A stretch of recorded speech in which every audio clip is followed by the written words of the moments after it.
Steph Curry's back. He looked really good, but we know the Warriors are going to need 2 road wins coming up in the play-in order to get that 8 seed. 8 seed, you say, with Steph Curry on the floor. We believe, or does it turn into delusion? We debate all these things and talk about Steph and Seth on the floor together on today's Locked On Dubs. You are Locked On Warriors, your daily Golden State Warriors podcast. What are they going to say now? Part of the Locked On Podcast Network, your team every day.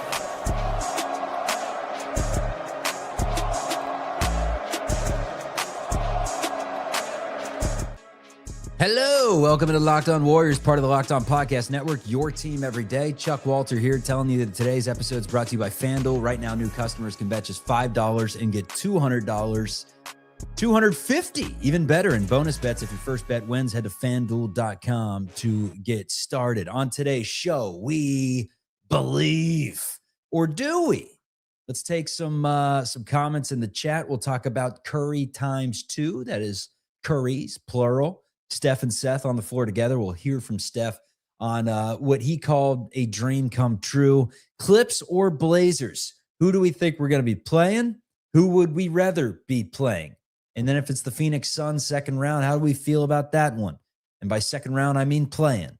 Everything goes through the plan. We'll go around the NBA. I got to get my take out on Rookie of the Year, why I believe it is Khan over Coop, huh? All these things in an NBA scoreboard watch on today's show. But we start off with what a difference 4 days makes, right? I was in the arena for San Antonio, did the Giants game yesterday, and then just watched the Warriors game on TV, but was in the arena for San Antonio.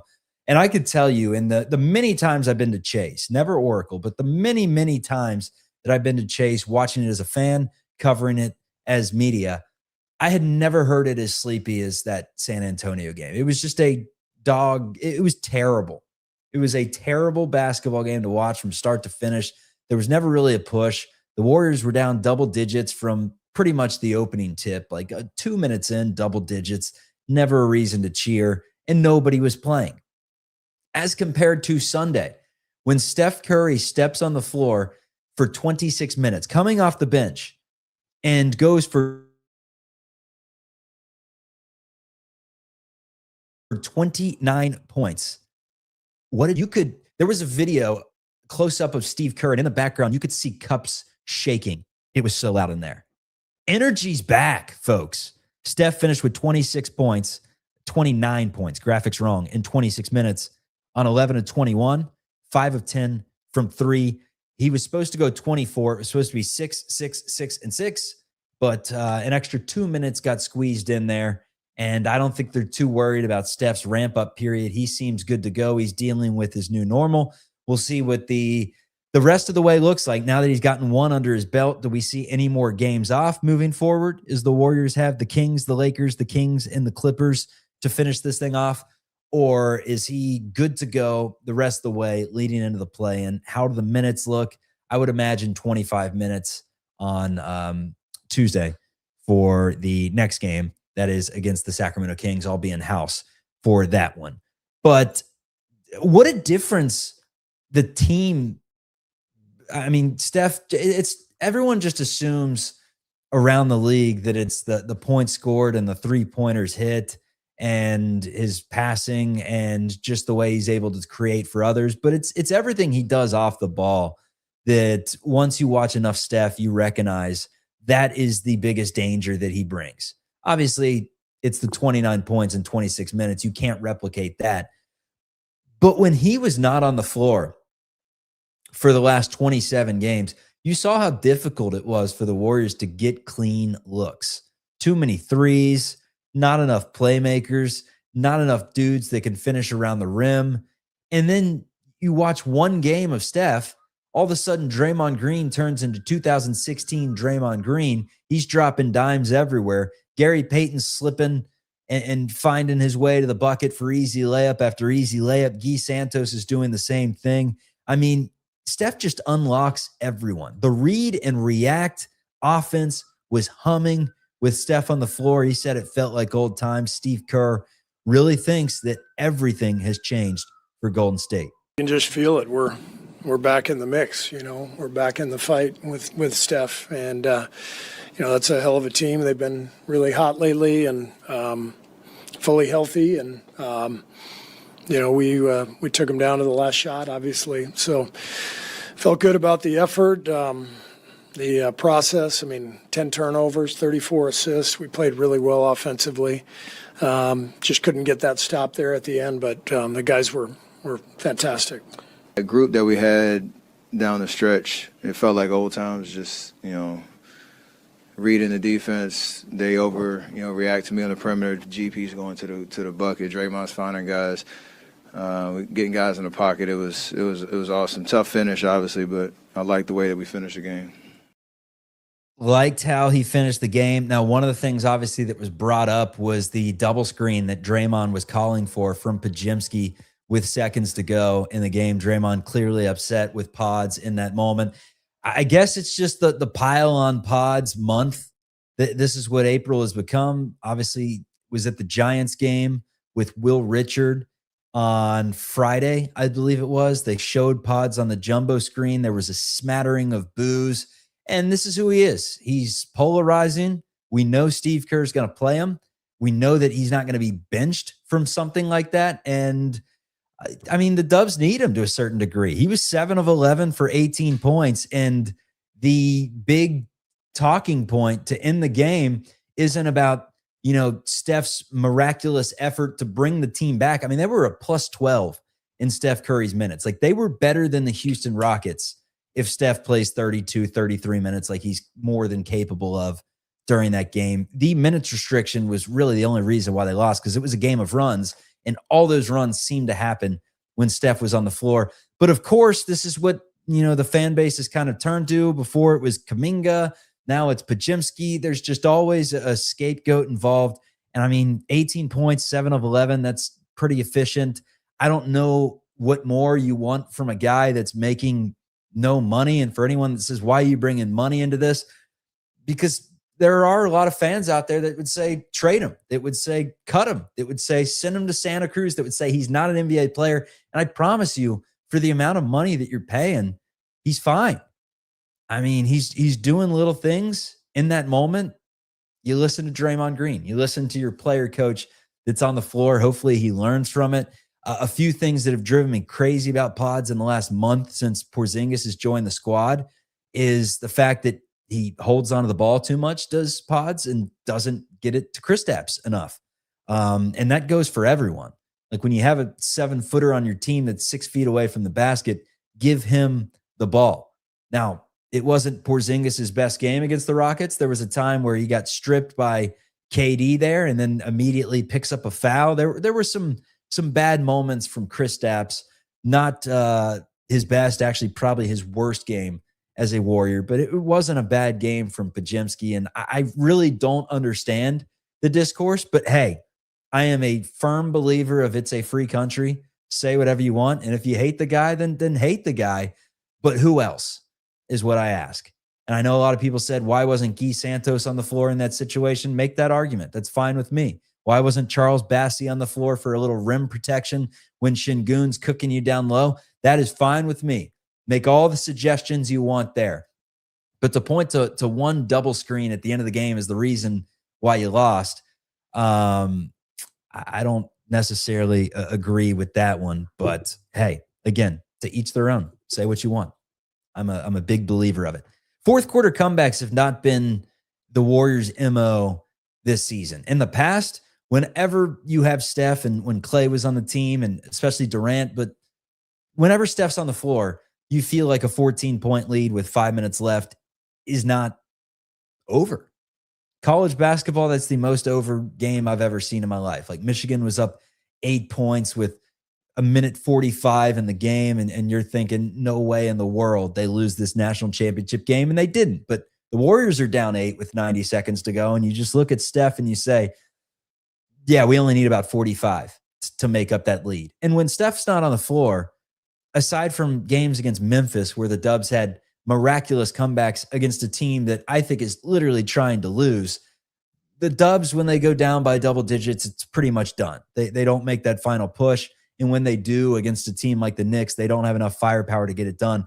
So for the Warriors to get over the hump and take the lead after being down by, 15 points in the fourth quarter and Kristaps fouling out and having Steph on a minutes restriction, that's impressive. You have to like what you saw. And you have to like that Amin Thompson, the Steph Curry stopper, guarding Steph, and Jabari Smith getting switched on to Steph, and Tari Eason and Kevin Durant and all that length. It was still not able to bother a guy that's in his first game back from a knee injury that kept him out 2 months and 27 games. 27 games. Steph comes back, 29 points, efficient in 26 minutes. All I got to say is why, Jimmy? Why? I mean, if that knee doesn't go, this team's probably the 5, maybe the 6.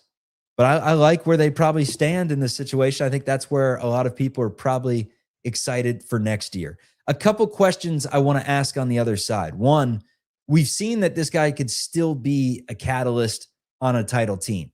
Probably not this year's team. I think definitely not this year's team, but he could still be a catalyst on a title team. Can at least be 1B as good as 1A. And that would be a dynamic punch, like when the Giannis talks are brought up. But for how much longer can he be a catalyst on a title team? Is next year truly the all-in? He's still Steph, but for how long? We debate that coming up on Locked On Warriors. Shout out to everyone who's joining the live show. Muhammad Fitness, what's up, my guy? Shouts. And to the Elder Game, hope you're feeling better. Yeah, for those of you that tuned into the live show yesterday, I truly think that was food poisoning. It was immediate off-screen race to the bathroom. Kolsky finished up the show. I took like a 45-minute nap, getting the heat sweats or the cold sweats, whatever it was, the cold sweats, yeah. With a little flick on in the background that I have no idea what happened, little meditation in the ears, and we woke up about an hour later and good as can be. But unfortunately, we're on a tight timeline. When we come back, Steph and Seth will hear from Curry. Number 30, Curry. That's straight ahead. And buddy, stop trying to dribble the ball. Today's episode is brought to you by Quo. Spring is a natural reset point. If there's one thing that can quietly cost business money, it's messy communication. Missed calls, scattered texts, no clear thread of who said what. That's why today's episode is brought to you by Quo, spelled Quo, the smarter way to run your business communications. Quo is the #1 rated business phone system on G2. They got over 3,000 reviews, trusted by more than 90,000 businesses.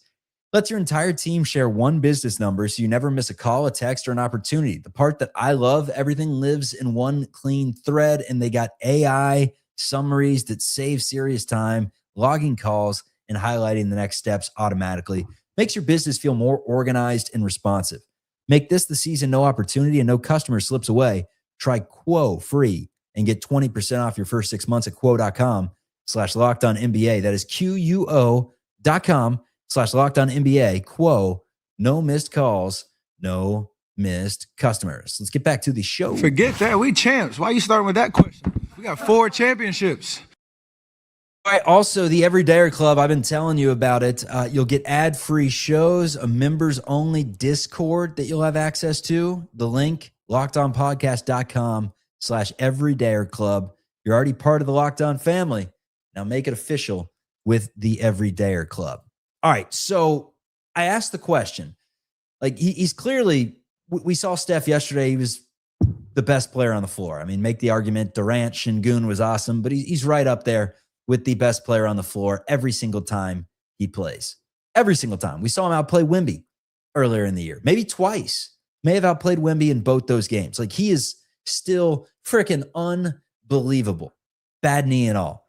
But for how much longer can he be unbelievable? Father Time comes at you fast. I remember doing a pre-game report in 2023. So the Warriors had just won the championship. I'm in Chase Center. Why do I feel like I was still wearing a mask? I must have done it at the beginning of 2022 as well. But 2023, they open up the season with, I believe, the Clippers. May have been the Lakers, may have been the Clippers. Either way, they open up that season and they immediately the talk was, how much longer can they do this? The Warriors have just locked up Jordan Poole, Andrew Wiggins, Klay Thompson's still here, Draymond Green's still on a deal, James Wiseman, Jonathan Kuminga, Moses Moody. But this thing's only going to go as far as Steph Curry can take him. How long is it going to be before Father Time catches up? That was my question. It caught up to Klay Thompson. Like, Klay Thompson since 2023 has not been the same player. Clearly caught up to him.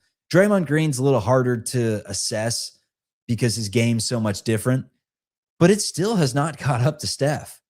I mean, you watch tape of 2022 Steph and what he did last night, and it's not that much different. He's still giving you the same things. He's still instilling the fear in whoever the opposition is and making sure that there's just that little bit of havoc that's created with him on the floor. There's all the movement. There's wandering eyes. And because of that, a play where Gary Payton beforehand is locked down low, instead he just slips right to the bucket rent-free because everyone has their eyes on the greatest shooter in NBA history. But how long can he do this? Because the contract lines up for next year. And we've been hearing a lot of reports that the Warriors may go after one more big fish and they may take a swing for one more year. My logic would be, why don't we bank on Steph for a couple more years, maybe even one more contract extension for another year after that? And if Jimmy Butler's not as Robin, you get someone young, a Peyton Watson, I've always thrown out the name Zion Williamson. I don't know if you'd want him. Ja Morant's not the same player that he was, all-star status and all. He's not that dude. Maybe you could get someone from Orlando. They want one of your players. They're, not good enough and need to make some moves. You find a team that needs to make a move and you bring in a younger player that can, bridge the next few years, and Steph's still on it. Now, this was the easy call in 2023 when I was having all these talks on CBS saying father time, father time, father time. At the time, it seemed pretty reasonable. I mean, players, when they hit 35, 36 years old, tend to slow down a little bit. The only thing that's slowed down Steph is a barrage of injuries that's hit him the last few years that kept him out of the Minnesota series all but one half last season and kept him out of 27 games consecutive this year. Like, injuries are the only thing that we can point to and say that worries me. In terms of like his game slowing down, there's nothing you can point to. There were a few games last year where, he didn't hit a field goal against Memphis and you wonder, And then the next time he plays Memphis, he goes for 56. So this is Steph Curry. He could still win you an NBA championship. And while you have him, you may as well still go all in. May as well. But you can't give up too many draft picks, A, and B, you don't really have the assets to allow you to go more all in than you already have. Jimmy Butler was kind of that all-in move. I know there's talks of bringing in LeBron or bringing in Kawhi. Like, good luck. We've been talking about this for a half decade, maybe more, and it's yet to happen, aside from that Butler deal, which was midseason and was due to a bunch of circumstances that may not be there for anyone else. But hey, if the opportunity is on the table to keep adding around Steph, if it's trading some of your injured players to bring in guys that will be healthy for all of next season and attach a first-round draft pick to it. I mean, Jimmy and Moses, I don't think they want to trade either, but if they did, that's a lot of money that they can return with a first-round pick from a team that is going nowhere and just wants, let's say, multiple first-round picks. How long is the question? Because one of these days, when I said in 2023, Father Time, when's it going to catch up to him? I'll say it again to begin next year, 2026, 2027. Father Time, when's it going to catch up to him? When? Will it be the injuries? Will it be a chronic knee that just quietly keeps him out of games to the point where you no longer really want to sign him because he's not on the floor? Or will he do this thing into his 40s? We have no idea. But I could tell you in 2023, when I looked ahead to 2026, I thought eventually he was going to start slowing down, not due to injuries, but just play, because everyone does, right? Even the greatest shooters of all time, Ray Allen, Reggie Miller, at this age, they're out of the league. Steph Curry is different. He is different, folks. Steph and Seth on the floor together. I did not think that it was going to happen. It happened, and Steph's happy that he got to see. That was special. And we've both had a very difficult year. You know, honestly, him more than me with injuries, and I was joking calling us the rehab brothers because it's been like that all year. But to have that moment coming out of a timeout and talking about our matchups, and I was having flashbacks to Charlotte Christian high school, my senior year, his sophomore year was the last time in an actual game. I know he was on our training camp roster in 2013, but last time we actually played a game together.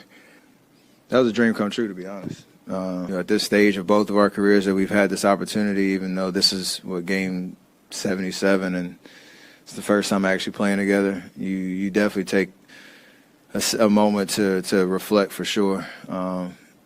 And, you know, when it is all said and done down the road, I'm sure we'll put the pictures up from the night and talk about it. Such a cool moment. Obviously, both the Curry's mom has always been in attendance for their games in the split jerseys, or, you know, Dell in one and the other. And in this situation, you no longer have to split jerseys. You just, honestly, it should just be a blank jersey. It should be one of those like and one jerseys. Who remembers those from back in the day? And one, the slogans were phenomenal. Phenomenal. Just teabagged you. Good luck next time. Like, those are literally the shirts, the slogans that And One put out there. But, you know, they didn't have the numbers on the back. And maybe that's what the Curry family should be wearing. Just, or Curry on the front, Warriors on the back. Either way. Blazers or Clippers? That's the question I ask. Who's it going to be? Who do we want? We'll debate that coming up on the other side. This is Locked On Dubs. Who can stop Steph Curry? Hopefully we'll never find out. Today's episode is brought to you by America's #1 sportsbook. That's FanDuel. The NBA playoffs are right around the corner, where every possession matters, every matchup is magnified, and every game can swing a series. And right now, FanDuel's giving new customers a great way to get in on the action. Here's what I like about it. You bet just $5, and you'll get $250 in bonus bets if your first bet wins. The app makes it easy to follow the action with player stats, trends, and matchups all in one place. During the playoffs, that extra insight, it really matters. It makes the entire playoff experience more engaging from start to finish, whether you have skin in the game from a fan perspective or whether the Warriors are out. Hey, make it more engaging. Head to FanDuel.com to get started. FanDuel, play your game. Today's episode is also brought to you by TurboTax. That time of the year, running out of time. It's tax time, but for a lot of us, the old way of doing taxes is a lot. Trying to book an appointment that's not the most convenient, sitting in a waiting room with a stack of papers, emailing back and forth, wondering if they really get your situation.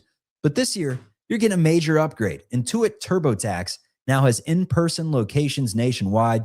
You can meet face-to-face with a real tax expert and get your documents uploaded straight to your TurboTax app on the spot. Just like that, you're done. Your TurboTax expert works to get you every dollar you deserve, while you get real-time notifications as you go about your day. It's the relief of walking in and meeting a real person, walking out, knowing your taxes are being handled right. Head to turbotax.com/local to find a store near you and to book your appointment. Let's get back to Locked On Dubs. Destroy Jimmy and Domino's. I know Jimmy drinks great wine. Blazers or Clippers? Last I saw, the Blazers had blown a big lead against the Denver Nuggets. I'll give you the final score live on air. It was 137-132. Denver outscored Portland by 14 in the fourth quarter to send it into OT, and then knocked off the Blazers by 5. So the Blazers dropped to 40-39. The Clippers are at 40-38. Those two will play on Friday. Potentially a de facto, because they both have good teams coming up. I think Portland has the Spurs and the Clippers have the Thunder. You could pencil those in as losses, and it may come down to who wins that head-to-head matchup. But if Portland won this game, I was thinking Clippers. Now all of a sudden I'm thinking Blazers. And I wonder, and I ask you, who would you rather play? Portland has given the Warriors issues this year, and that was without Scoot Henderson. I think Shaedon Sharpe may have been out for a couple of those games. And the Warriors were fully healthy. They had Jimmy Butler at the time. And still, that size with Klingon down low and the speed with Turbo, Denny Avdia on the perimeter and Shaedon Sharpe and Tamani Kamara's defense locked down. And, I mean, go up and down the roster, now adding Scoot Henderson to the fold, who's a blur. And that's just a quick team that I think can out-athlete you and, frankly, probably have better players from top to bottom. So I think I'd rather play the Clippers. I don't know if it's going to happen, but I think I'd rather play the Clippers. And frankly, I think if the Warriors are to win that first game, if you were to somehow get the Suns in that second play-in matchup, I think that's the most favorable of the bunch. I think they can beat Phoenix. I don't think, honestly, I'd pick the Warriors to beat Phoenix. I'd pick them to lose against Portland. And the Clippers is a complete one of these. I don't know. I have no idea if they played LA. I guess it depends. You know, Draymond's running around trying to guard Kawhi, and then Benedict Mathurin off the bench gives them some offensive pop. Garland's been having, a nice stretch here. Giannis out for the season. He was playing well and really gave the Warriors issues the last time they played. So now it would be a ton of Brook Lopez. If Al returns, I think I would like the Warriors in that game. But if it's Portland, I don't love the situation. However, it's a win-win because you get a better draft selection if the Warriors lose. And I think for a lot of fans out there, that we believe mindset is actually, we're not delusional. We don't believe. And for that reason, a draft pick sounds better than a gentleman's sweep against the OKC Thunder. But I think anyone that likes watching Steph Curry plays basketball has to at least acknowledge the fact that it's always been, every time we've seen Steph in the playoffs, it's been fun. Game 7, Sacramento putting up a 50-burger on De'Aaron Fox and just kicking the beam as they were getting ready to light it, just kicking the beam and ruining Sacramento's franchise. That was a treat.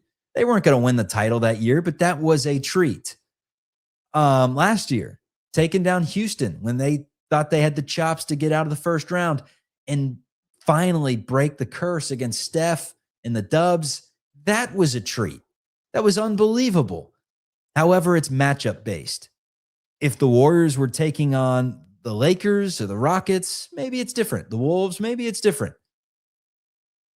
But it's going to be the Oklahoma City Thunder, and that team is a wagon. Now, I do look at the fact that the Warriors, last time they played them, they did play them tough until the final minute before Shea started hitting step-back 35-footers. But I just think top to bottom, it's going to be very difficult to take down OKC. Only 6-8 seeds in history have taken down the number 1 seed in the NBA playoffs. I'll give you a second to think about that. All right, the 6. 1994, the Denver Nuggets. They defeated the Seattle Supersonics 3-2 in the first round. Went nowhere after that. The 1999 New York Knicks, the only 8 seed to ever reach the NBA Finals. They took down the Miami Heat 3-2. 1999, that sounds like Charles Oakley, sounds like Charlie Ward. Am I mixing up my Charlies? Travis Best, who may have been on that team? Tim Thomas, Allen Houston sounds right. Patrick Chewing sounds about right. Tim Thomas, Mason. It sounds about right to me. Latrell Sprewell, maybe 99. Sounds about right. The 2007 Golden State Warriors. We believe. A team that took down the Dallas Mavericks. Probably not the, and that was matchup based, right? Like there was just a big time favorable matchup with the Warriors' tenacity and the way they ran. They were able to just give an old buzzsaw to the Dallas Mavericks. But we know OKC and their style. There's nothing that the Warriors can really do to neutralize them unless Steph goes absolutely insane. The 2011 Memphis Grizzlies took down the Spurs 4-2. The 2012 Sixers took down the Bulls 4-2. Asterisk that one. Derrick Rose went down with the injury early in that series. So they took down a team without, the MVP. And then the 2023 Miami Heat did it, just destroying the Milwaukee Bucks 4-1 with a little playoff Jimmy, they later reached the NBA Finals. So I guess that Knicks stat was AI lying to me. But those are the 6. Can the Warriors be the 7th? Long story short, likely not. But if you're in the dance, you have a chance for a little bit of that magic. Charles Bassey, let's talk about him for a minute. He is much needed until Allen Post return. I think you can make a really good argument that Steve Kerr should have subbed him into the game for a Pajimsky or for a Payton, or name the guard that was in there for Melton. There were 4 guards in there, Curry being one of them.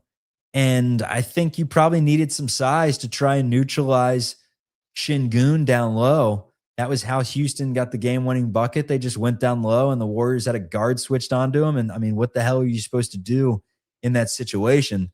But I think Charles Bassey's pretty huge moving forward, at least until Allen Post return. I do think we're going to see a little bit of him. He was a big-time top 10 recruit back in the day that had offers from Kansas and Memphis and all the big hitters, and decided to go to Western Kentucky. Was really good at Western Kentucky, was a late 2nd-round pick, has a bunch of talent, big body. You saw his rim protection abilities, and I'm interested to see if he can bring anything to the table. Speaking of bringing something to the table, that dude Daquan Plowden, who played for the Warriors in the Summer League, he's actually one of the only players I've had on the show in recent years. We've had Festus, and a few retired guys on, but Daquan Plowden, we had him on the program right after the Warriors signed him and then immediately released him like a week later. I was stunned the Warriors never gave him a look because he was 6'6". He was shooting better. He's playing really well in the Summer League, and he's been awesome, averaging like 15 a game for Sacramento in their last 10. And we'll see him on Tuesday as the Warriors host the Sacramento Kings. All right, real quick. Rookie of the year, my pick is Con Knipple. I know Cooper Flagg became the first teenager in NBA history to score 50. He backed it up with 45, becoming the first 19-year-old in NBA history to go for 45 in consecutive games. But I'm going with the guy that's on one of the hottest teams in basketball and is contributing in an extremely high level. He's averaging 18 as compared to Cooper Flagg's 21. I just think there has to be something said about your team winning 25 games and dominating as compared to a dude that's on a squad with Brandon Miller and Kobe White and LaMelo Ball and Miles Bridges and other scoring options, and is still going out there in his rookie year and from day one pretty much putting up 18 to 20 a night. I think Flagg's probably going to be the better player, probably the chase of the class, at least we think. But I'm giving the rookie of the year to Con Knipple. Disagree with me if you would like. I don't care. Again, free country. Scoreboard or schedule looks as such. Sacramento on Tuesday. Then it's the Lakers at home. Lakers are cooked. Don't look at the record. Look at the roster that's healthy. No Austin Reeves. No Luka Doncic. It is LeBron James and the crew. And unfortunately, this is not 2005 or whatever year LeBron carried Zildrunas Ilgauskas and that crew. Darius Miles, name the name. That crew to the NBA Finals. He can't turn back time. The Lakers are screwed. Then it's at Sacramento. It's at Clippers. Then it is at win or go home. 4 more games before the Warriors will get one to earn another. And you win both. Your reward is the best team in basketball. You got to beat the best to be the best. And frankly, because of the way the bracket sets up, if you were to somehow take down OKC, your path to the Western Conference Finals is decent, because that 4-5, we're talking Lakers and Rockets, Nuggets. Who is 4-5 right now? Lakers, Rockets.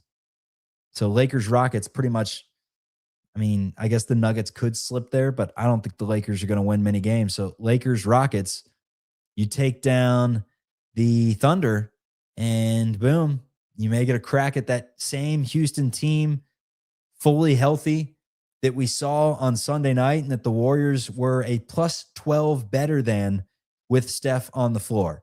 A lot of things got to break. First thing that's got to break, in my opinion, let's somehow get the Clippers and not the Blazers 2 games on the road seems very difficult with the inconsistencies this team has had, but I end it the same way I started it. We believe.